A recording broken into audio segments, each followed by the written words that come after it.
দর্শক স্বাগত জানাচ্ছি 24 বয়েসে। আমি আব্দুর রহমান হীরা এবং এই মুহূর্তে অবস্থান করছি আমরা সিলেট নগরীর টিলাগড় ইকো পার্কে।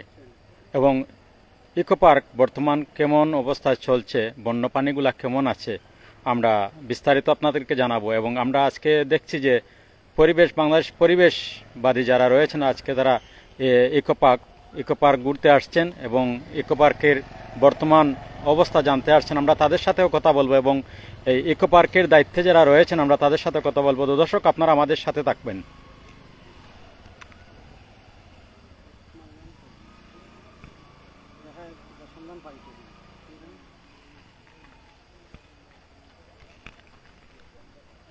দর্শক, আমরা ইকো পার্কে আপনাদেরকে ঘুরে ঘুরে দেখাচ্ছি, আপনারা আমাদের সাথে থাকুন।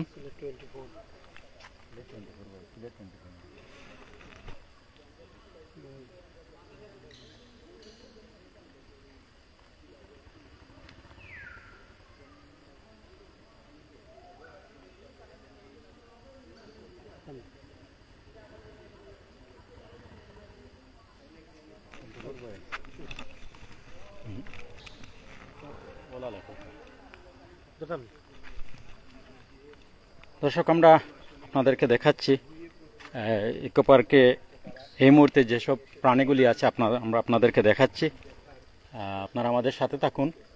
এবং এই যারা পরিবেশ নিয়ে কাজ করেন আজকে তারা ইকো পার্কে আসছেন, আমরা তাদের সাথেও কথা বলবো। এবং এখানে যারা ইকো পার্কে রক্ষণাবেক্ষণ করছেন, যারা দায়িত্বে রয়েছেন, আমরা তাদের সাথে কথা বলবো। এবং কত ধরনের প্রাণী রয়েছে এখানে আমরা আপনাদেরকে দেখানোর চেষ্টা করব। আমরা আপনাদের সাথে থাকুন। আমরা দেখছি এখানে ইকো পার্কের দায়িত্বে লোকজন রয়েছেন, আমরা তাদের সাথে কথা বলবো।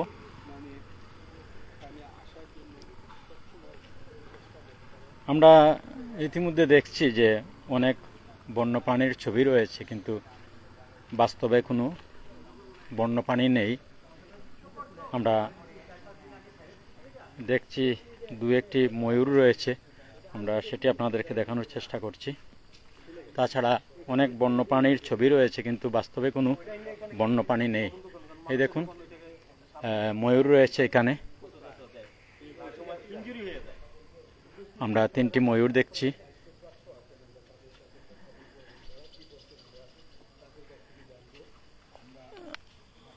এখানে রয়েছে 3টি ময়ূর রয়েছে। আমরা এখন কথা বলছি এই ইকো পার্কের দায়িত্বে যারা রয়েছেন আমরা তাদের সাথে কথা বলছি। কি কি পাখি আছে বা প্রাণী আছে যদি একটু বলেন। আসসালামু আলাইকুম ওয়া রাহমাতুল্লাহি ওয়া বারাকাতুহু। আমার নাম মোহাম্মদ মাসুদ হলাদার, আমি এনিমেল কিপার বন বিভাগের। এখানে যে এনিমেলগুলো আছে তাদেরকে দেখশন করি, খাবার টাবার দেওয়া, ওষুধ দেওয়া, এইসব কাজগুলো আমি করি। আমার সাথে আছে আমার ভাই সহকারী হিসাবে। তাই এখানে যে এনিমেলগুলো আছে আসলে রাস্তার একবারে খুব পাশে হওয়ার কারণে যেরকম এখানকার ওই এনিমেলে ঘুমের যে একটা নিদ্রা, আমরা মানুষই একটানা যদি 2-3 দিন না ঘুমাই তাহলে পরের দিন বিছনায় পড়ে যাই। আর এরা তো মাসকে মাস, বছরকে বছর এইভাবেই চলতে আছে। গাড়ি ঘোড়ার যে শব্দটা অতিরিক্ত, ধরেন এই রাস্তাটা দিয়ে প্রতিদিন অন্তপক্ষে 5 থেকে 600 গাড়ি আসা যাওয়া করে, রাত্রে দিনে সব সময়। তো ঘুমাইবে কোন সময়? এই জন্য আমার প্রতিপক্ষকে আমি বলছি, অনেকবারই বলছিলাম, তারাও আসলে আমি তো এনিমেল কিপার, ছোট স্টাফ, আমার তেমন কিছু করার নাই। কি কি প্রাণী আছে এখানে আছে আপনার 3টা ময়ূর আছে, 20টা-21টা হরিণ আছে, আর সিলভার পিজন আছে একটা, কালিম আছে 2টা, গেরে বেরোড আছে 4টা, মেকাও আছে 3টা। এই আমার এখানে সাপ আছে একটা, আর ওখানে মাছ আছে 6টা।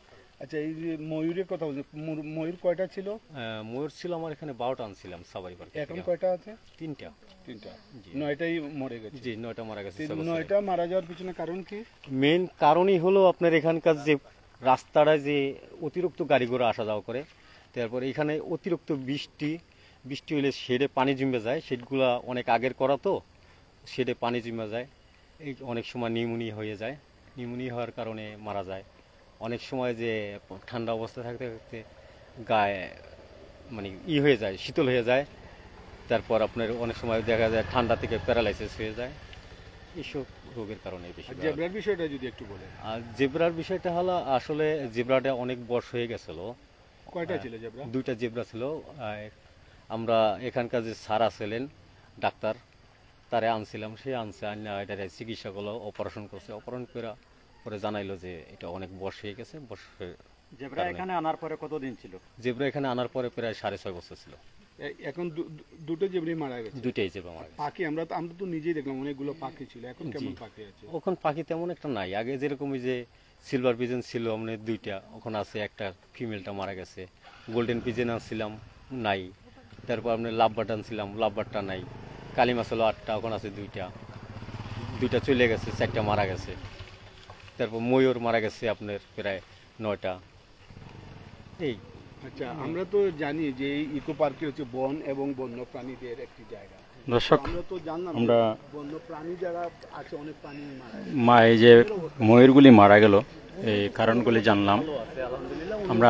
আরো একটা কথা কি, আপনি সব থেকে মেইন প্রবলেমটাই হলো গাড়ি। এখানকার এই রাস্তাটা যদি ব্লক করে দেয় আর এটা যদি সুন্দর করে প্রতিপক্ষ হাজায়, সিলেট টাউনের ভিতরে বা পুরো সিলেট ডিস্ট্রিক্টের ভিতরে এইটার মতো সৌন্দর্য জায়গা আর কোথায় পাবেন না। এটা যদি সুন্দর করে আপনার সাজান ও সুন্দর করে কিছু প্রাণী এনে এখানে সাজাই দেন, কারণ আজকাল প্লাবনে দেখতে পারে না কিছু, অনেক কিছু নাই হয়ে যাচ্ছে, বিলুপ্ত প্রাণী হয়ে যাচ্ছে, অনেক প্রাণী বিলুপ্ত হয়ে যাচ্ছে। তো এখন কিভাবে চলছে? এখন কি মানে মানুষ আসে এখানে দেখার জন্য? আসে খুব কম, সীমিত মানুষ আসে। ইজারাদার তো চলে গেছে, এখন মানুষ যারা আসে ফিরিয়ে এসে দেখে। আমরা যেটুকু সম্ভব এখানে অল্প স্টাফ, আমরা এখানে আছি মাত্র 3 জন স্টাফ, আর ভিডিও বিচার একজন, এই 4 জন স্টাফে 112 একর জায়গা ঘুরে ঘুরে প্রতিদিন দেখা, তাদেরকে খাবার দেওয়া, তাদের পরিদর্শন করা, মানে লোকজন খেদানো, তাড়ানো, অনেক ঝামেলা হয়ে যায়। আমাদের জনবল খুবই কম। আচ্ছা, এই যে প্রাণীদের মধ্যে আমরা যদি বলি যে 100-র মধ্যে আমরা কত % পানি এখন জীবিত আছে এই ইকো পার্কে, একটা আইডিয়া? 100-র ভিতরে কত % প্রাণী জীবিত আছে? ধরেন আপনি 60-70%। 60%, মানে 40% মারা গেছে। জি, অসংখ্য ধন্যবাদ। দর্শক, আমরা শুনছিলাম। দর্শক, আমরা আরো যে সব প্রাণীগুলি রয়েছে আমরা সেটুকু দেখাবো। এবং এখন যে বাংলাদেশ পরিবেশ আন্দোলনের সিলেট জেলার মানে নাগরিক যে অধিকার, সাধারণ সম্পাদক আব্দুল করিম কিম চৌধুরী, আমরা তার সাথে কথা বলছি। এবং কিংবার সাথে আমরা যোগাযোগ করে আমরা আসলাম। কিংবা যে এখানে আমরা অনেক কিছু শুনলাম, এবং আপনার পিছনে 3টা ময়ূর, এখানে ছিল 12টা ময়ূর, তার মধ্যে 3টা বেঁচে আছে হয়তো বা ভাগ্যক্রমে। আপনি বিস্তারিত সিলেট টিলাগড় ইকো পার্কটি সম্পর্কে কি বলবেন? 3টি বেঁচে থাকা ময়ূরের দিকে তাকালেই বোঝা যায় এদের অবস্থাও খুব একটা ভালো না। এদেরকেও দীর্ঘদিন বাঁচিয়ে রাখা সম্ভব হবে না। বিষয় হচ্ছে গিয়ে এই যে টিলাগড় ইকো পার্কে বন্য, এটা কিন্তু অন্যান্য ক্ষেত্রে এরকম চিড়িয়াখানা নাম দেয়া হয়, এটা কিন্তু সেবাশ্রম বা সেবা কেন্দ্র বলে এটা কিন্তু প্রতিষ্ঠা করা হয়েছে। সেবার নমুনা হচ্ছে এই 12টি ময়ূরের মধ্যে 3টি ময়ূর আছে। জেব্রা নিয়ে আসা হয়েছিল, আফ্রিকার জেব্রা এই টিলাগড় ইকো পার্কে নিয়ে আসা হয়েছে সেবা কেন্দ্রে। এই যে হিপোক্রেসি করা হয়েছে, এই যে ভণ্ডামি করা হয়েছে, এটার মূল উদ্দেশ্য হচ্ছে গিয়ে এখানে একটা প্রজেক্ট তৈরি করা। যে কাজটা করেছে বন বিভাগের দুর্নীতিবাজ কর্মকর্তারা, তারা এই প্রজেক্ট সাজিয়েছে। প্রজেক্ট সাজিয়ে এখানে সাথে সাথে স্থানীয় এমপি মন্ত্রী তারা এটা লুফে নিয়েছেন, এবং এই প্রজেক্টটাকে দলীয় ভাবধারা, মানে সরাসরি দলীয় রাজনীতি করা ব্যক্তির কাছে এটাকে ইজারা দেয়া হয়েছে। ইজারাদারদের মূল উদ্দেশ্য ছিল যে এখানে রংঢং করে কিছু প্রাণী রাখা হবে এবং এটাকে চিড়িয়াখানা হিসাবেই মানুষের কাছে জানানো হবে, এবং সেইভাবেই করেই প্রচারণা করা হয়েছে। লোকজন এখানে দল বেঁধে এখানে এসেছে। এখানে এই প্রাণীগুলা তাদের জীবনযাত্রার জন্য, তাদের জন্য এই মানুষকে ধারণ করা সম্ভব কিনা। এই আমরা যেখানে দাঁড়িয়ে আছি, খাঁচার ঠিক উল্টো দিকে হচ্ছে রাস্তা। কিছুক্ষণ আগে এখান দিয়ে মাইকিং করে এক সিএনজি যাচ্ছিল, আমরা থামিয়ে দিয়েছি। তো এখানে থামাতে হলে বন বিভাগের প্রচুর প্রহরী থাকা দরকার। এখানে হাতে গোনা প্রহরী তাদের। বন রক্ষা করতে হলে বন বিভাগের যে সমস্ত অত্যাবশ্যকীয় সামগ্রীর প্রয়োজন, তার মধ্যে হচ্ছে গিয়ে আধুনিক যন্ত্রপাতি, ইকুইপমেন্ট, বন্যপ্রাণীকে সংরক্ষণ করার জন্য যে প্রশিক্ষিত ভেটেরিনারি ডাক্তার দরকার, এই সমস্ত কিছুই বন বিভাগের আসলে নেই। দ্বিতীয়ত কোনো ধরনের ইকুইপমেন্ট নেই। আপনারা জানেন দীর্ঘদিন থেকে বন্যপ্রাণী উদ্ধারের কোনো বিষয় আসলে মানুষের কাছে ধরা পড়লে মানুষ আমাদেরকে জানায়, পরিবেশ কর্মীদেরকে জানায়, আমরা উদ্ধার করি এবং শেষ পর্যন্ত যেহেতু আমাদের পক্ষে ধরে রাখা সম্ভব না, সেটা লালন পালন করা সম্ভব না, আমরা বন বিভাগের কাছে হস্তান্তর করি। তো অনেক ক্ষেত্রে আমরা দেখেছি যে বন বিভাগের কাছে হস্তান্তর করেও সেই প্রাণীগুলোকে বাঁচানো যায়নি, কারণ আসলে আমার কাছে যেভাবে আমার প্রশিক্ষণ নেই, একইভাবে বন বিভাগেরও সেই ব্যবস্থা নেই তাদেরকে সেইভাবে করে লালন পালন করা বা শুশ্রূষা করা আহত একটি প্রাণী উদ্ধার হলে। এই ক্ষেত্রে আমরা দেখেছি কৃষি বিশ্ববিদ্যালয়ে প্রাধিকার নামে একটি সংগঠন গড়ে উঠেছে। কৃষি বিশ্ববিদ্যালয়ের কিছু শিক্ষক শিক্ষার্থী আছেন যারা বন্যপ্রাণীকে সেবা দিচ্ছেন। তো এখন বন্যপ্রাণী, বন এগুলা রক্ষা করতে হলে বনের সাথে যাদের আত্মিক সম্পর্ক, বন্যপ্রাণীকে যারা ভালোবাসে সেই সমস্ত মানুষকে সম্পৃক্ত করা দরকার। সেগুলো না করে এই যে প্রজেক্ট তৈরি করা হয়েছে, আজকে প্রজেক্ট তৈরির খেসারত হচ্ছে এখানে এই যে জেব্রা আনা, হরিণ নিয়ে আসা হয়েছে, হরিণগুলোর মধ্যে কিছু হরিণ মারা গেছে। যে পাখিগুলো নিয়ে আসা হয়েছে সেই পাখিগুলোও অনেক পাখি এই আবহাওয়ার জন্য উপযুক্ত না, কিন্তু আমাদের রাষ্ট্রের এইগুলো তো মাগনা নিয়ে আসা হয় নাই, আমাদের রাষ্ট্রের অর্থ ব্যয় করে নিয়ে আসা হয়েছে। বন বিভাগ এই সমস্ত অপ্রয়োজনীয় খাতে কোটি কোটি টাকা তারা ব্যয় করেছে। আপনারা শ্রীমঙ্গল থেকে শুরু করে লাউয়াছড়া থেকে বিভিন্ন বনে দেখবেন বেশ কিছু স্থাপনা তৈরি করা হয়েছে নিসর্গের ইয়েতে, এরকম অনেক কিছু আছে যেগুলো পরিত্যক্ত পড়ে আছে, কিন্তু বনের উন্নয়নের জন্য, বন্যপ্রাণীর উন্নয়নের জন্য কিন্তু বিভিন্ন সময় সরকারি বরাদ্দ, বিদেশি বরাদ্দ, এরকম নানানভাবে বরাদ্দ এসেছে। আলটিমেটলি এগুলো বন বা বন্যপ্রাণীর কোনো কাজেই লাগে না। আরেকটি বিষয় আমি যদি একটু আপনার কাছ থেকে জানতে চাই, যে এই যে টিলাগড় ইকো পার্কে কিন্তু কেউ না কেউ ইজারা নিয়েছিল, কিন্তু এখন তো তারা নেই। এখন আসলে অবিবাহ মানে এখন যে প্রাণীগুলো এখন আছে সেইগুলোকে কিভাবে এখন রক্ষণাবেক্ষণ করা দরকার? দেখেন, গতকালকে আমি সামাজিক যোগাযোগ মাধ্যমে এই টিলাগড় ইকো পার্ক অরক্ষিত এবং বন্যপ্রাণীগুলোর খাবার সংকট এরকম একটা তথ্য পেয়ে আমি বিভাগীয় বন কর্মকর্তার সাথে যোগাযোগ করি। তিনি আমাকে জানিয়েছেন যে উনি একজন প্রহরী বৃদ্ধি করেছেন, আর বললেন যে খাবার তো বুঝতেছেন কিংবা এটা তো ওই যারা ওরা রাজনৈতিক কারণে পালিয়ে গেছে, এই অবস্থাতে আমাদের তো আসলে ওই রকম ফান্ড নাই, নাই দেখতেছি। তো পরবর্তীতে আমার এই পোস্ট আমি এইখানে মাননীয় বন, পরিবেশ ও জলবায়ু বিষয়ক উপদেষ্টা, আমাদের পরিবেশ আন্দোলনের অন্যতম অভিভাবক সৈয়দা রিজওয়ানা হাসানকে আমি টেক করি এবং পরবর্তীতে আমি জানতে পারি যে তিনি বন বিভাগের সাথে যোগাযোগ করেছেন এবং তাকে বন বিভাগ বলেছে যে এই বিষয়ে তারা দেখছে। তো আজকে আমি দেখতে এসেছি এই যে মাননীয় বন পরিবেশ মন্ত্রী সামাজিক যোগাযোগ মাধ্যমের একটি পোস্ট দেখে তিনি এই বিষয়ে খোঁজ নিয়েছেন এবং বন বিভাগ এখানে এসে জানলাম যে আজকে আলাদাভাবে খাবার এসেছে।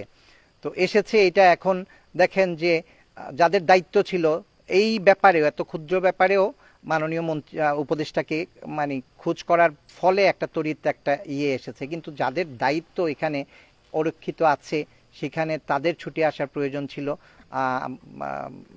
বিভাগীয় বন কর্মকর্তা নিজে আজকে এসে দেখে যেতে পারতেন, তিনি আসেননি, তিনি লোক পাঠিয়েছেন। তো আমাদের বনের সাথে যারা জড়িত, বনের সাথে যারা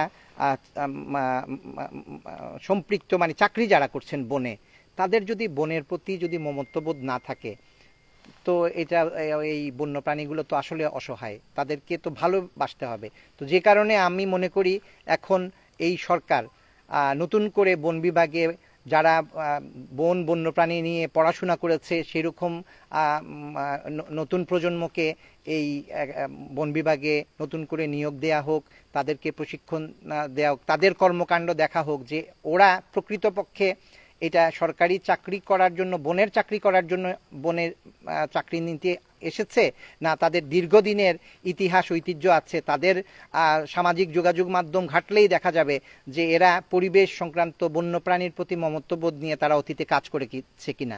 এরকম লোকজন যদি বন বিভাগের সাথে যুক্ত না হয় তাহলে বন ধ্বংস হবে, এমনিতেই ধ্বংস। তারপরেও আমরা আজকে যিনি নতুন উপদেষ্টা হিসেবে নিয়োগ পেয়েছেন, তিনি বন্যপ্রাণীর বিষয়ে সবসময় সোচ্চার থেকেছেন, পরিবেশ নিয়ে সোচ্চার থেকেছেন, পরিবেশের সমস্ত সমস্যা তার জানা আছে। তো এক্ষেত্রে আমরা আশাবাদ রাখি যে আজকে তার মাধ্যমে এই সমস্ত সমস্যার সমাধান হবে এবং আমরা দ্ব্যর্থহীনভাবে তাকে সমর্থন দিয়ে যাব। অসংখ্য ধন্যবাদ। দর্শক, বাংলাদেশ পরিবেশ আন্দোলন আমরা আরো দেখছি কিছু দর্শনার্থী রয়েছেন। আমরা দর্শনার্থী যারা রয়েছেন আমরা তাদের সাথেও কথা বলবো এবং তাদের অনুভূতি জানবো। আজকে আপনি কি বলবেন আজকে এই যে অবস্থা, বেহাল অবস্থা এই বন্যপ্রাণীগুলির? ধন্যবাদ। আমরা খুবই ব্যথিত, মর্মাহত এবং এই যে অভুক্ত প্রাণীগুলোকে দেখে খুবই কষ্টকর একটা অভিজ্ঞতা। যদিও কিম ভাই একটা যোগাযোগের মাধ্যমে তাদের একটা সংস্থান হয়েছে খাবারের। আর আসলে তারা যে একটা পরিবেশ কি বলবো, যে অবস্থায় পশু পাখিদেরকে রাখা হয়েছে, আসলে বন তো সংরক্ষিত বন, এখানে তারা তাদের মতো একটা থাকার পরিবেশ থাকবে, কিন্তু দেখা যাচ্ছে যে খুবই অব্যবস্থাপনা। পুরা এই ইয়েটা ঘিরেই ইকো পার্কে একটা অব্যবস্থাপনা, অনেক বেশি পাবলিক ট্রান্সপোর্ট যাওয়া আসা করে এবং এখানে আসলে বলার ভাষা নাই আর কি। এত অব্যবস্থাপনা এত বছর ধরে হয়তো চলেছে। আমরা চাইবো যে এই সারা সবকিছুতে যেহেতু একটা পরিবর্তন আসছে বা পরিবর্তনের আশা আমরা করছি, তো এদিকেও তড়িৎ দৃষ্টি দেওয়া হবে এবং ব্যবস্থা নেওয়া হবে। কারণ বন, প্রকৃতি, পরিবেশ, প্রাণী এরা সবই আমাদের জীবনের অবিচ্ছেদ্য অংশ। আমরা তাদের চেয়ে আলাদা কিছু না। প্রকৃতির অংশ আমরাও এবং তারাও। এবং অধিকার বলতে আসলে শুধু মানুষের অধিকার না, পশু পাখি প্রাণী সবারই অধিকার আছে। এই বাতাসের, এই আকাশের, এই মাটির উপরে সবার অধিকার প্রতিষ্ঠিত হোক, এটাই চাই। অসংখ্য অসংখ্য ধন্যবাদ। দর্শক, আমরা আরও যারা এখানে রয়েছেন এবং যারা আজকে পর্যবেক্ষণ করতে আসছেন আমরা তাদের সাথে কথা বলবো। সিলেট ইকো পার্কে বন এবং বন্যপ্রাণী, আমরা এই বন্যপ্রাণী সম্পর্কে জানলাম এই কিমবার কাছ থেকে। আপনি যদি বনটা সম্পর্কে একটু বলেন, যে এই বন তো আপনি দেখলেন, 1 ঘন্টা ধরে দেখলাম আমরা, ঘুরে ঘুরে দেখছেন, আপনার কি মনে হচ্ছে এই বনের অবস্থাটা কি? বন হচ্ছে যে আমার অভিজ্ঞতা হচ্ছে যে আরো ব্যাপক আর কি। ছোটবেলা থেকে হচ্ছে যে আমার মামার বাসা পাশাপাশি ছিল মেজরটিলায়, যে আসা যাওয়া হতো আর কি। তো ওই ছোটবেলায় যেই স্কুল লাইফে যেই বন দেখেছিলাম, এইটা আলুর তোল, সেইটা এখন আর নাই আর কি। এইখানে নানা ধরনের কাঠামো তৈরি করা হয়েছে, বন ধ্বংস করে নানা রকম স্ট্রাকচার তৈরি করা হয়েছে, নানাভাবে এটা দখল হয়েছে। এবং এইটার যে প্রতিবেশের অনুকূল যেই বন ছিল বা জঙ্গল ছিল, যেই গাছপালা ছিল, সেইগুলা কেটে ফেলা হয়েছে। এবং নানাভাবে অন্যান্য যেইটা এই পরিবেশের সাথে যায় না, সেইটা সেই রকম গাছ, সেই রকম বন তৈরি করার চেষ্টা চলেছে এবং প্রজেক্টের মাধ্যমে। এবং সবচেয়ে ভয়াবহ যে জিনিস হচ্ছে সেটা হচ্ছে, ধরেন আপনি যেদিকে তাকাইবেন এখন স্ট্রাকচার কি বন, এইটা আমাদের সিলেটের মধ্যে একটা প্রধানতম একটা পরিবেশের একটা বলতে গেলে খুবই জরুরি একটা জায়গা, আলুরতল জায়গা। সেইখানে হচ্ছে যে আপনার মধ্যখান দিয়ে রাস্তা গেছে, সেইখানে আবার নানা ধরনের স্ট্রাকচার হয়েছে, সেইখানে পার্কের নামে, তারপর চিড়িয়াখানার নামে যে স্ট্রাকচারগুলো হয়েছে, যে কাঠামোগুলো হয়েছে, সেইগুলো অপরিকল্পিত এবং সেটা বন ধ্বংস করছে এবং যে অঞ্চল ধ্বংস করছে। এবং সেইখানে একটা ওয়াচ টাওয়ার আগে ছিল, এখন আছে কিনা জানি না, সেইটাও আসলে এই বনের সাথে যায় না। আমরা যদি সংরক্ষণের কথা বলি, বন এইভাবে সংরক্ষণ করে না। বন এটা হচ্ছে যে ধ্বংস করা হচ্ছে, উজাড় হচ্ছে, তারপরে হচ্ছে যে আপনার এই বনটা ক্রমাগত সংকুচিত হচ্ছে আর কি। ক্রমাগত এই বনটা দখল করা হচ্ছে। যে জায়গাটা ছিল আর কি এই বনের, আলুতলের বনের বা টিলার যে জায়গাটা ছিল, সেইটা এখন আর নাই, সেটা নানাভাবে দখল হয়েছে। আমরা সেই দখল থেকে এখন একটা পরিবর্তন আসছে, সেইটার সূত্র ধরেই আমরা মনে করি যে এইটা একটা খুবই দক্ষভাবে এবং সুষ্ঠুভাবে একটা পদক্ষেপ নেওয়া হবে। এবং বন যেভাবে ধ্বংস হচ্ছে, যেভাবে দখল হচ্ছে এবং বনের যেভাবে অবকাঠামো তৈরি হচ্ছে, সেটা আসলে এই বনের সাথে যায় না, পরিবেশের সাথে কখনোই যায় না। এটা কি বনের সাথে একটা অসভ্যতা এবং বনের সাথেই কি বন রক্ষা করার নামে আসলে বন ধ্বংস করা হচ্ছে। অসংখ্য ধন্যবাদ। ধন্যবাদ। দর্শক, আমরা শুনছিলাম এখানে দর্শক, আমরা যারা বসবাস করতেন আরও যারা রয়েছেন আমরা তাদের কথা শুনবো। এবং আমরা এখন বর্তমানে যেসব বন্যপ্রাণী রয়েছে সেগুলি আমরা দেখানোর চেষ্টা করব। আপনারা আমাদের সাথে থাকুন। তিনি আসলে এই যে বিশেষ করে বাগানের যে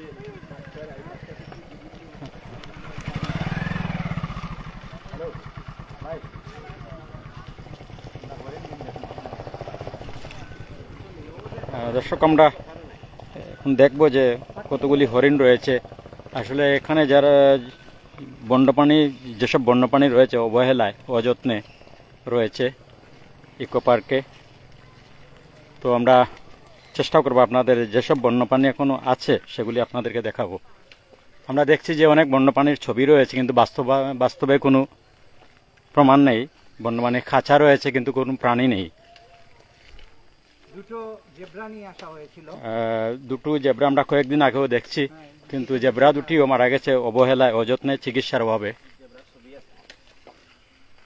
এখানে দেখছি আমরা রয়্যাল বেঙ্গল টাইগার, লায়ন, হরিণ, অনেক অনেক জিনিসের ছবি, অনেক প্রাণীর ছবি রয়েছে কিন্তু বাস্তবে এসবের কোনো দেখাই মিলল না। খাঁচা রয়েছে কিন্তু কোনো পাখি নেই, এরকম এই অবস্থা এই ইকো পার্কের। তো আমরা দেখছি যে এখানে মানে যারা দায়িত্বে রয়েছেন কর্মকর্তা, এদের অবহেলার কারণেই এই অবস্থার সৃষ্টি হয়েছে। এই দেখুন, এটার নাম কি একটু যদি বলেন আপনি? মেকাও পাখি, ব্রাজিলের গ্রিন মেকাও। তিনটা মেকাও ছিল না এখানে? তিনটা। কতটা ছিল? এখানে তিনটে আছে, কই এগুলা? ভিতরে আছে, তিনটেই আছে। তাহলে আমার গেরে প্যারট কমছে আর সিলভার বিজন কমছে,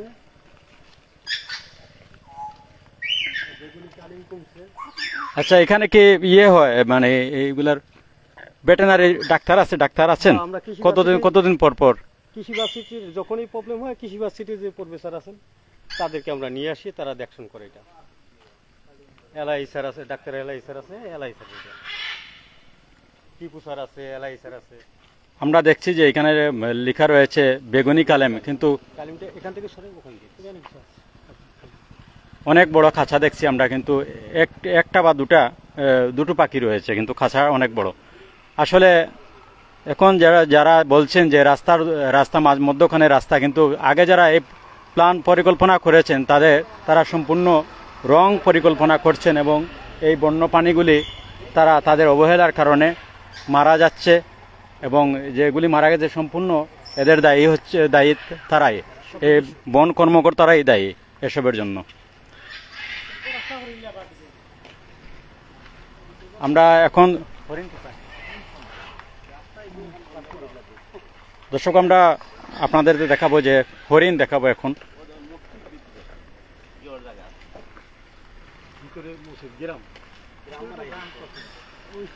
আপনারা আমাদের সাথে থাকুন, আমরা হরিণগুলি দেখানোর চেষ্টা করব। আমরা আসলে এই জায়গাটির নাম ছিল মানে সবাই আলুরথল নামে চিনেন। সিলেটের স্থানীয় যারা আছেন তারা এই জায়গাটির নাম হচ্ছে আলুরথল, এবং যেখানে আমরা অবস্থান করছি Alurthal eco park, Tilagarh eco park.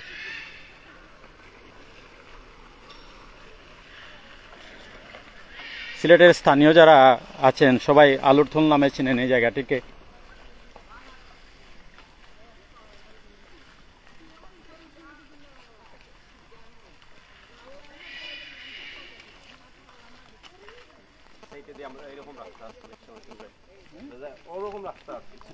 আচ্ছা, আমরা আপনার সাথে একটু কথা বলি।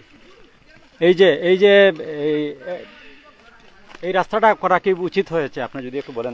যদি আপনি বন সংরক্ষণের কথা বলেন, আপনি তো বলছেন যে এটা সংরক্ষিত বন। সংরক্ষিত বনের মধ্য দিয়ে আপনি বিশ্ব রোড নিতে পারেন না, একটা বড় রাস্তা নিতে পারেন না। সেইখানে প্রতিনিয়ত আপনার যানবাহন যাচ্ছে, প্রতিনিয়ত মানুষ আসা যাওয়া করছে, ইয়ের একটা শব্দ আছে। এইখানে পশু পাখি যারা আছে তারা তো আসলে তাদের একটা যেই পরিবেশ আছে, প্রতিবেশ আছে, তারা সেইখানে থাকতে চায়, একটা নিরিবিলি পরিবেশে থাকতে চায়। সেই জায়গা থেকে আপনার এই আমাদের কাছ দিয়ে মোটরসাইকেল চলে গেল, এবং পাশেই কিন্তু সেব্রনের ফিল্ডও আছে। আশেপাশে প্রচুর গ্রাম হয়েছে, জায়গাগুলো দখল করে আর কি, এই সংরক্ষিত বন দখল করে। এখন আপনি সংরক্ষণের কথা বলবেন, আপনার আবার বিশাল একটা রোড বানায় দেবেন, তারপরে সেইখান দিয়ে গাড়ি যাবে, মানুষ যাবে, সব দিক দিয়ে একবারে জ্যাম লাগায় যাবে, একই শব্দ হবে। তো এটা তো আর সংরক্ষণের জায়গা রইল না। আমরা এখানে দেখছি যে অনেক বাড়িঘর রয়েছে, তাদের ব্যক্তিগত কোনো রাস্তা নেই, সবাই এদিকে যাওয়া আসা করেন, সেই ব্যাপারটা আপনি কিভাবে দেখছেন? না, আপনি ঘটনা হচ্ছে যে আপনি সংরক্ষিত বন বলে আবার চিড়িয়াখানা বানিয়েছেন, মানুষকে উৎসাহ দিচ্ছেন এদিকে আসতে।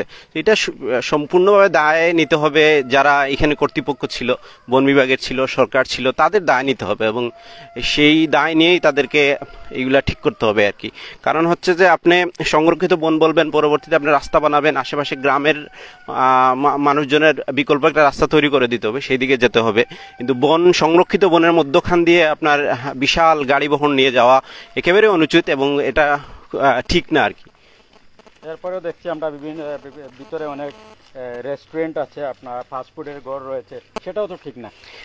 অবশ্যই ঠিক না, কারণ হচ্ছে যে আপনি এখানে চিড়িয়াখানা বানাইছেন, চিড়িয়াখানা তো কোনোভাবেই ধরেন না। যদি আপনি বন সংরক্ষণের কথা বলেন, তাইলে পশু পাখি যদি আপনি সংরক্ষণ রাখতে চান, ধরেন এখানে একটা বাঘ আছে বা এখানে একটা মেছো বাঘ আছে, তারে আপনি সংরক্ষিত রাখবেন। এখন সংরক্ষিত রাখতে গিয়ে এটা চিড়িয়াখানা বানায় ফেলবেন? অবশ্যই না। তার সংরক্ষণের জন্য তার সেই পরিবেশ দিতে হবে, তাকে সেইভাবে খাদ্য দিতে হবে, সেই পরিবেশে যেন সে বেঁচে থাকতে পারে, সেই রকম পরিবেশ তৈরি করে ফেলতে হবে আর কি।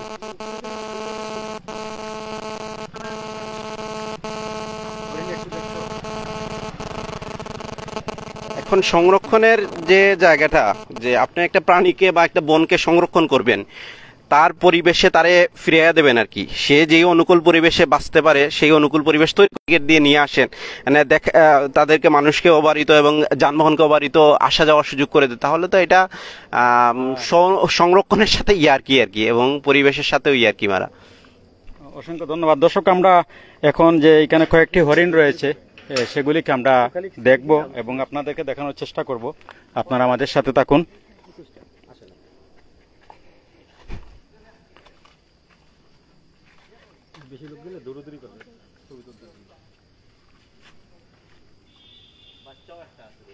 দর্শক, আমরা কয়েকটি হরিণ দেখছি, আমরা একদম কাছাকাছি যাব এবং আপনাদেরকে দেখাবো। কর্তৃপক্ষের অবহেলায়, অযত্নে এই প্রাণীগুলি মারা যাচ্ছে এবং পর্যাপ্ত খাবার দাবারও দেওয়া হচ্ছে না। এখানে আমরা যতটুকু দেখেছি এখন এসে,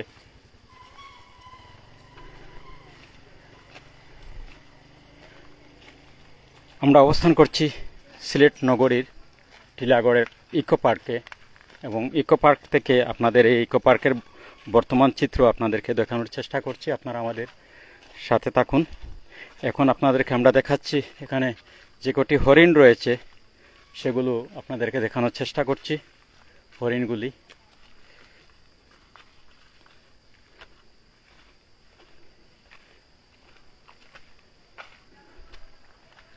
একদম নোংরা অবস্থা, চতুর্দিকে নোংরা। এতেই বোঝা যায় যে কত অযত্নে, অবহেলায় এই বন্য প্রাণীগুলি রাখা হয়েছে এখানে।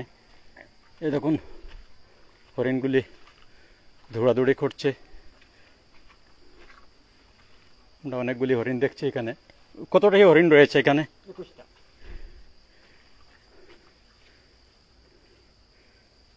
আমরা একটু উপরে উঠছি, আপনাদের হরিণগুলি দেখাচ্ছি।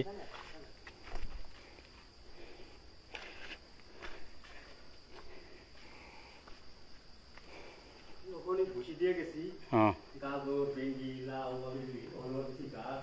অনেকগুলি হরিণ দেখছি আমরা।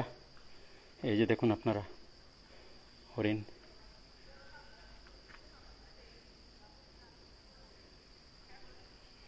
তো সব কি রাত্রে এখানেই থাকে তারা?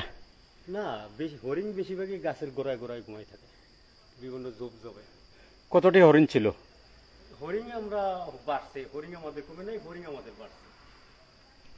হরিণ ছিল, আনছিলাম টোটাল 9টা 10টা, কিন্তু আমাদের হরিণ এখন আছে 21টা। 21টা হরিণ আছে এখন না? মানে হরিণের বংশ বৃদ্ধি পেয়েছে। হরিণের বংশ বৃদ্ধি পেয়েছে। দর্শক, আমরা হরিণ আসলেই খোলামেলা জায়গায় থাকে, সে যে যে ধরনের থাকতে পছন্দ করে সে ধরনের জায়গা থাকে দেওয়া হয়েছে, সে পুরো বনটি ঘুরে বেড়ায়। তাই হরিণ মরে নাই, হরিণের বংশ বৃদ্ধি পেয়েছে। আমরা দেখছি 9টা হরিণ থেকে এখন কটি আছে, 21টি হরিণ আছে। তারা 9টা হরিণ নিয়ে আসছিলেন, কিন্তু এখন আছে 21টি হরিণ, অর্থাৎ হরিণের সংখ্যা বাড়ছে।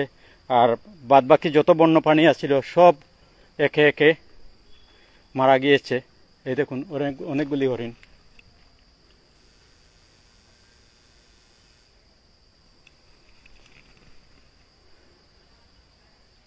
এই একটি দল, 21টি হরিণের দল।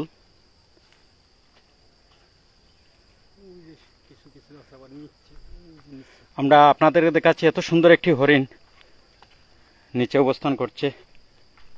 এই দেখুন, ওহ খুব সুন্দর লাগছে।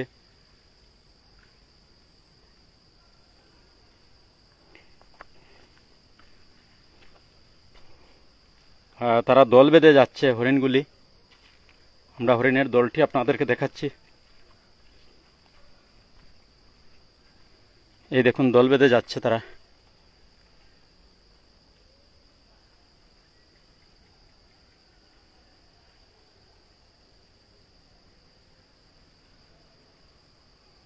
তো এখানে মোট কটি রয়েছে? 21টি। আমরা কি এদিকে যেতে পারবো? আর কি আছে এই ইয়েতে? দর্শক, আমরা আজকে আপনাদেরকে ইকো পার্কের বর্তমান অবস্থা সেটি দেখানোর জন্য ইকো পার্কে আমরা অবস্থান করছি। এবং ইকো পার্কে যেসব বন্যপ্রাণী ছিল, আবারও বলছি, যেসব বন্যপ্রাণী ছিল সেটি অবহেলা অযত্নে প্রাণীগুলি মারা গিয়েছে। বেশ দামি প্রাণী বাইরে থেকে, দেশের বাইরে থেকে আনা হয়েছে। আফ্রিকা থেকে এই জেব্রা আনা হয়েছে, সেই জেব্রাগুলিও মারা গিয়েছে। এবং এখানে ছিল 12টি ময়ূর ছিল। 12টি ময়ূরের মধ্যে 3টি ময়ূর আছে, এই 3টিও রুগ্ন। সেটিও কখন জানি মারা যায়, বলা যায় না। আর 2টি জেব্রা ছিল, খুব সুন্দর 2টি জেব্রা। আমরা বেশ কতদিন আগে আসছিলাম, তখনও দেখছি আমরা 2টি জেব্রাগুলিও মারা গিয়েছে। এবং মেছোবাঘ ছিল, সেগুলিও মারা গিয়েছে। আরও মেঘপে অনেক পাখি ছিল, সেগুলি মারা গিয়েছে। তো দর্শক, সবাই ভালো থাকুন, সুস্থ থাকুন। পরবর্তী লাইভ দেখার আমন্ত্রণ জানিয়ে লাইভটি শেষ করছি। আল্লাহ হাফেজ।